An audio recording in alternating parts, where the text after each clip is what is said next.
मैं अभी कांग्रेस के वरिष्ठ नेता अधीर रंजन चौधरी साहब को सुन रहा था और मुझे लगा कि शायद पार्लियामेंट में वो कुछ अच्छी बातें या सही बातें जो है इस देश को बताएंगे।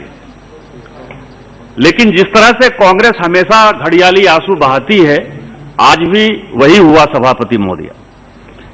ये आईबीसी एक ऐसा कानून आया जिसने कि इस देश में एक अलग प्रकार का माहौल खड़ा किया, क्योंकि जब इनकी सरकार थी 2004 से लेकर 2014 तक, और इन्होंने जिस तरह से परेशान किया इस देश को, इस देश के बैंकिंग सिस्टम को, कि पूरा देश, पूरी जनता, कम से कम गरीब जनता कभी इनको माफ नहीं करेगी, क्योंकि बैंकों के सारे एनपीए इन्हीं की देन है और इनसे रिकवरी नहीं हो रही थी। जब माननीय मोदी जी ने चार्ज लिया तो देश जो है वो, एक कहावत है, एक कहानी हमने पढ़ी थी लखनऊ की, कि नवाब वाजिद अली शाह का जमाना था और लखनऊ विलासिता के रंग में डूबा हुआ था।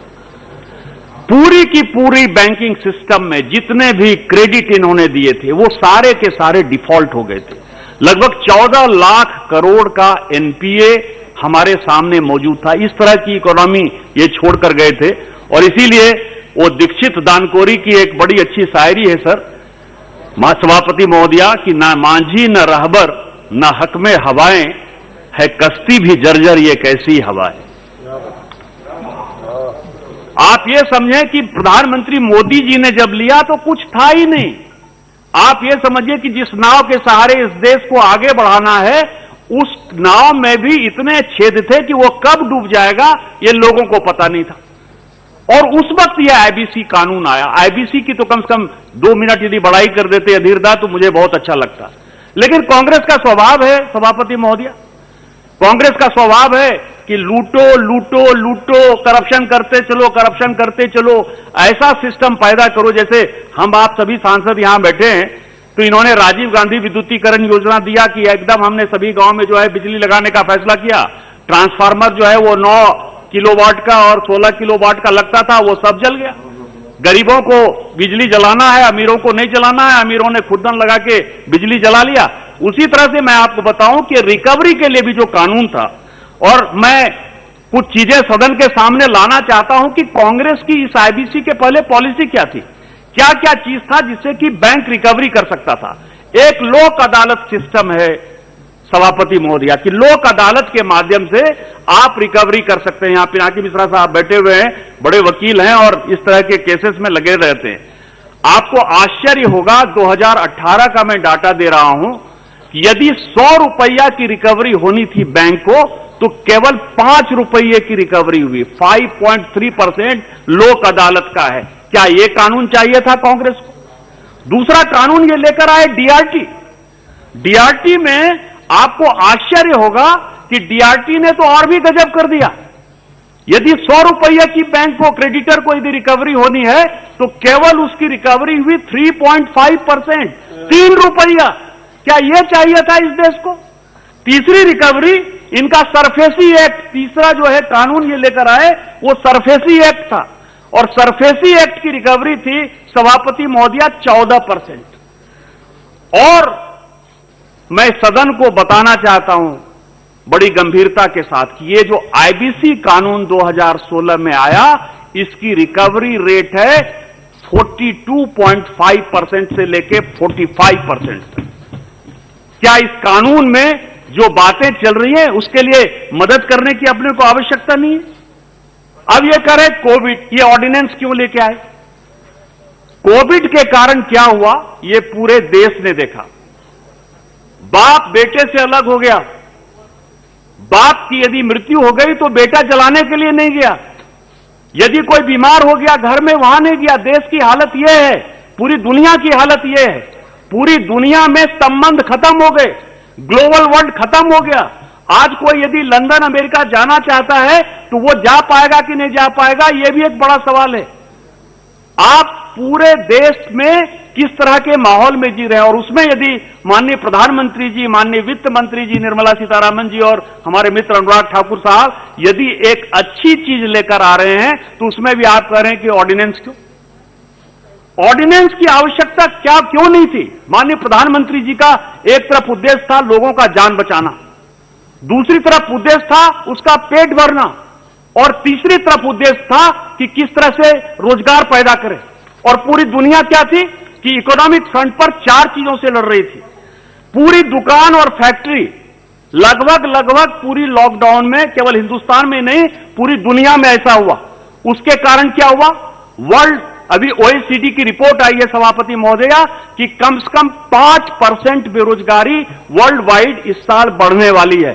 क्या बेरोजगारी को खत्म करने के लिए कंपनी बचाने की आवश्यकता नहीं है? दूसरा क्या है कि इंटरनेशनल ट्रेड जो है उसका जो कॉस्ट है वो 25% बढ़ने वाला, और उसका बढ़ने का कारण क्या है कि पूरे बॉर्डर सील है, पूरा का पूरा इकोनॉमी जो है वो सील हो गया। आज भी इंटर स्टेट मूवमेंट में जो है सभी लोगों को परेशानी होती है। तो यदि इंटर स्टेट मूवमेंट में परेशानी है तो वर्ल्ड वाइड और जगह परेशानी है, तो 25% उसका कॉस्ट बढ़ने वाला है। उसी तरह से पूरा का पूरा पर्यटन उद्योग, चाहे वो होटल हो, चाहे वो सिनेमा हॉल हो, चाहे वो टैक्सी वाले हों, चाहे वो रिक्शा वाले हों, ठेले वाले हों, सभी के सभी बेरोजगारी की हालत में हैं, और इस सेक्टर को पूरी दुनिया में कम से कम 75% नुकसान होने वाला है। और जो सबसे इंपॉर्टेंट है कि कोई ऐसा कंट्री नहीं है जहां की जीडीपी लॉस नहीं है। और पूरी दुनिया में जो विकसित देश हैं, जैसे यूएस है, यूएस ने अपनी इकोनॉमी में $2 ट्रिलियन जो है अपनी इकोनॉमी में दिया। उसी तरह से चाइना ने दिया।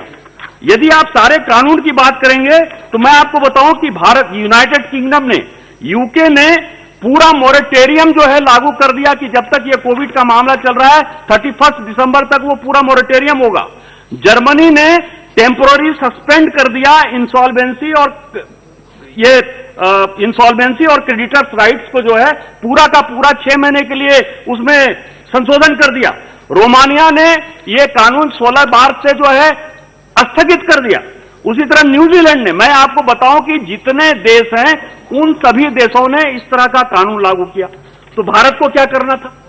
भारत ने ये सेक्शन 7 में, सेक्शन 9 में, सेक्शन 10 में संशोधन किया, और संशोधन यह किया कि जो फाइनेंशियल क्रेडिटर्स हैं, या जो ऑपरेशनल क्रेडिटर्स हैं, या जो कॉर्पोरेट डेब्टर हैं, इन सबों के बीच में किस तरह का सामंजस्य लाया जाए।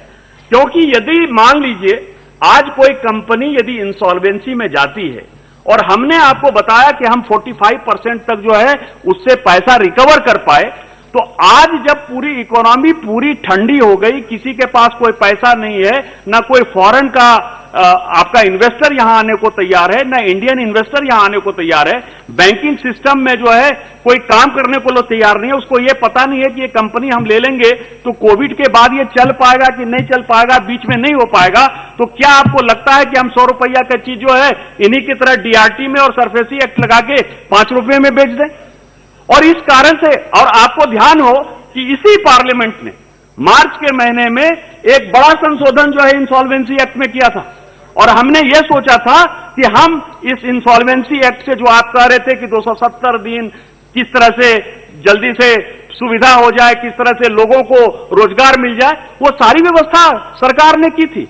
लेकिन जिस तरह से यह सिचुएशन पैदा हुआ उसमें भारत सरकार के पास किस तरह की चीजें मौजूद थी। और जो सीआरपी की बात कर रहे हैं आप, इस देश में एक बड़ा घटिया तरह का माहौल चल रहा है, और वो माहौल यह है कि अभी आपने देखा होगा कि सरकार ने एक जो प्रोफेशनल कंपनी में इस तरह के जो प्रोफेशनल आरपी जो नियुक्त करते हैं, जो सीआरपी की बात कर रहे थे, उसके यहां रेड हुआ, और उस रेड में किस तरह का पता चल रहा है, वो एक भारत सरकार के लिए एक बड़ी सोचनीय बात है। तो आप क्या सोचते हैं कि उनको अधिकार देके 66 एक्ट में यदि संशोधन नहीं करते तो आरपी जो है किसी भी कंपनी को किसी तरह से बेच सकता था? क्या आप लिक्विडेशन में कंपनी को ले जाना चाहते हैं? यदि एनसीएलटी के माध्यम से, आईबीसी कोड के अलावा यदि यह लिक्विडेशन में चलता है, तो मैं पूरे सदन से पूछना चाहता हूं कि लिक्विडेशन में कंपनी को कितना पैसा मिलता है, कितनी वापसी होती है? लिक्विडेशन का जो लेवल है वो 8%, 9%, 10% से ज्यादा हो ही नहीं सकता है। तो क्या आप चाहते थे कि यह कानून में संशोधन नहीं हो और लिक्विडेशन में चला जाए?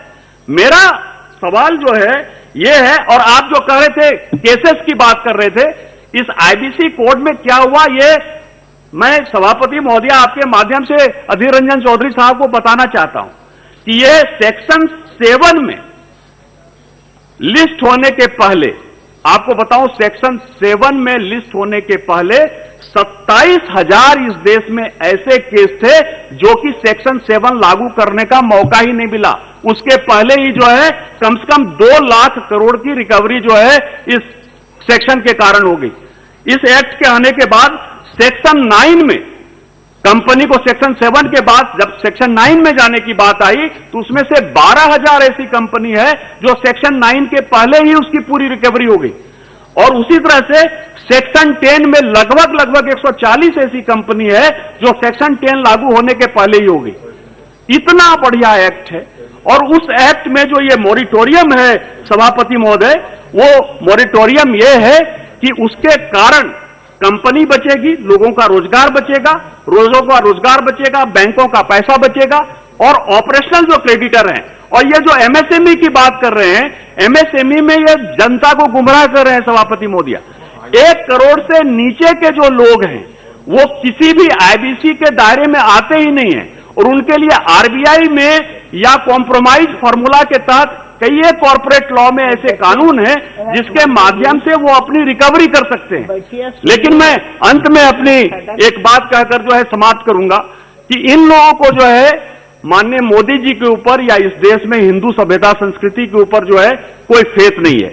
मैं सभापति महोदय एक बात, मैं अभी जेरूसलम गया था और जेरूसलम में 3 रिलीजन है और इजिप्ट भी जाने का मौका मिला।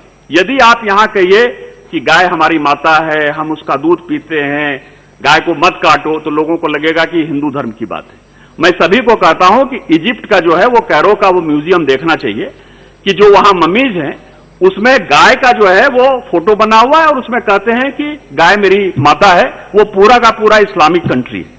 जेरूसलम में मॉस्क ऑफ अक्सा है सभापति महोदय, और वहां कहते हैं कि मोहम्मद साहब आए थे, कुरान उनको मिला था और उसके बाद एक पत्थर पर आए थे और वो स्वर्ग चले गए थे, या जहां भी जाते हैं भगवान जाते हैं, मतलब धर्म में आस्था है।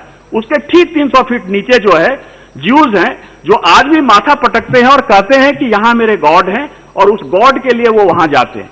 उसी तरह से वहां ईसा मसीह का जो है वो क्रूसिफिकेशन हुआ, और वो फ्राइडे को क्रूसिफिकेशन होता है और संडे को जो है केवल 15-17 लोगों को ही पूरे दुनिया में वो मिलते हैं, लेकिन वो कहते हैं कि नहीं धर्म है। कोई भी उस धर्म के ऊपर क्वेश्चन नहीं करता कि ज्यूस ऐसा क्यों कहते हैं, मुस्लिम ऐसा क्यों कहते हैं, क्रिश्चियन ऐसा क्यों कहते हैं। लेकिन भारत में हमेशा चर्चा होगी कि अयोध्या में राम पैदा हुए, वो तुम बताओ, मतलब आस्था का सवाल है। उसी तरह से इस पूरे देश में जनता का विश्वास माननीय मोदी जी के ऊपर है, और ये वही ताकते हैं जो राम का इतिहास पूछने का कोशिश करते हैं। उस जनता के विश्वास को डिगाने के लिए ये इसी तरह की बातें करते हैं। मिस्टर मोदी में आस्था है, और मिस्टर मोदी जो भी काम कर रहे हैं वो देश को बनाने का काम कर रहे हैं। छोटे से लेके बड़े लोगों को कैसे बचाया जाए, कैसे इस कोविड से रक्षा की जाए, उसके लिए मैं सभी से आग्रह करूंगा कि आप इस कानून का दिल खोलकर समर्थन कीजिए। इन्हीं शब्दों के साथ जय हिंद जय भारत।